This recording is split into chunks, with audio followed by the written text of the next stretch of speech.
this next game on the list really took me by surprise. I honestly should have seen it coming, and if anyone's played it before, they're probably going to be shaking their heads at me.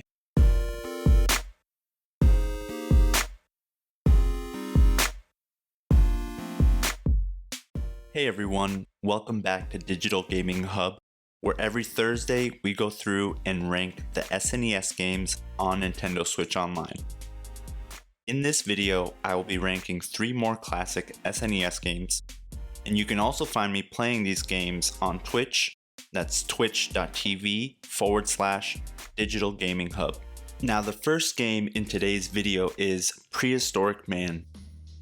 I started out Prehistorik Man like I do all platforms, by jumping, running, and just overall testing out the controls to get a feel for the game. And almost from the very beginning of this one, I could tell it was going to be a very frustrating time. The controls and gameplay of a game, in my opinion, make or break platformers. That's why playing Prehistorik Man was so very difficult, but not in a good way. Dying should never happen because of the button mapping.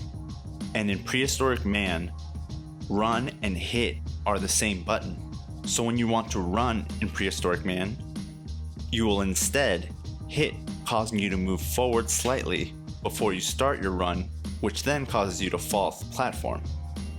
It makes timing jumps annoyingly difficult and almost made me quit multiple times. The goofy character design and intriguing storyline did make me want to keep playing, but after countless deaths that felt unfair, I couldn't force myself to get through it. The thing with Prehistorik Man is that it's not a terrible game, but with so many other platforms available on the Switch, this one would be pretty low on my priority list of ones to get through. If you're someone that is super patient or are someone that can adjust to this gameplay, then you might be able to get into this one. And if you do, please let me know how the story ends.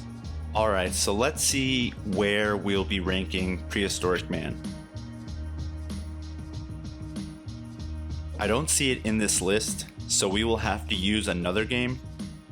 I'm sorry to Congo's Capers, but this is the one we'll be using as our Prehistorik Man for ranking purposes. It's going to get an F, because I wouldn't say it's completely unplayable if you manage to get past the frustrating controls. But again, with so many other great platformers out there, this would be at the very bottom of my list of games that I would recommend. And while this game suffers because of how many great platformers are out there, this next one shines despite that.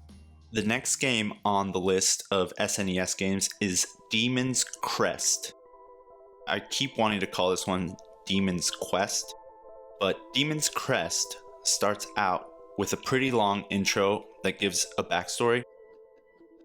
Basically, there are 6 stones, kind of like the Infinity Stones from Avengers, and when all are brought together, the Crest of Infinity will appear. You play as a character named Firebrand, and the gameplay starts out by having to fight a zombie dragon to escape imprisonment. Needless to say, I was hooked right away. The jumping and hovering took a little bit to get used to, but I was okay with that because the graphics and art style reminded me of some of the newer indie games that have been coming out on Switch. Games like The Messenger and Blasphemous, for example, that have that pixelated look to them but still look crisp.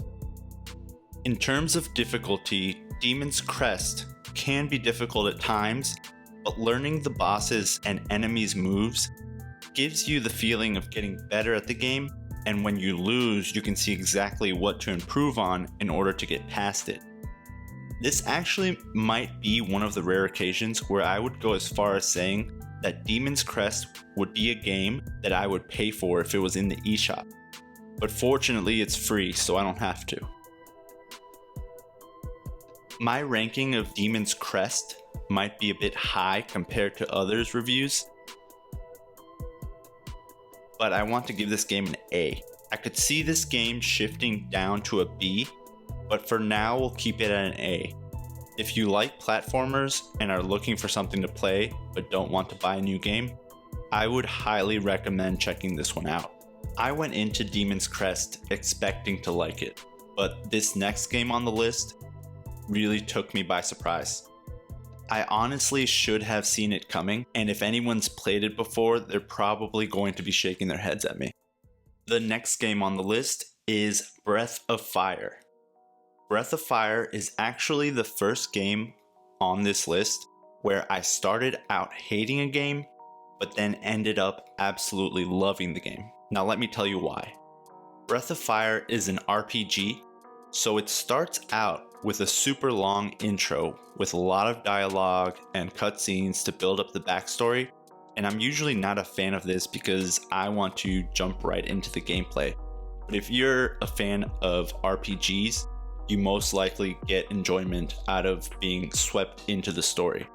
But that's exactly why I started out feeling like this game just wasn't going to be for me. But once I finally got past all the dialogue and into the gameplay, it was very rewarding. Now, I'm not a huge fan of RPGs by any means. To put it into perspective, the only RPG that I've ever really completed is Pokemon, and maybe Super Mario RPG, but this game actually has me thinking that I should be giving more RPGs a chance. I can't really explain the feeling, but everything in Breath of Fire just goes together really well. Maybe it was that the enemies reminded me of Pokemon characters, or that the leveling up is very satisfying, but this is definitely a game that I will be finishing at some point. If you're a fan of RPGs and have not yet played Breath of Fire, drop everything you're doing because this one is a great one, and it is free if you have Switch Online. And if you're not a fan of RPGs and can make it through the long intro, then this one could also be for you. If you think of it like a Pokemon game where you have a sword and can fight. Now, Breath of Fire is going to go up pretty high in the rankings. I think we'll start it out at A tier. Now that the rankings are starting to get a bit more filled out, what are your thoughts on these games? Have you played any of them? Am I a fool for not having played Breath of Fire before? Let me know in the comments below.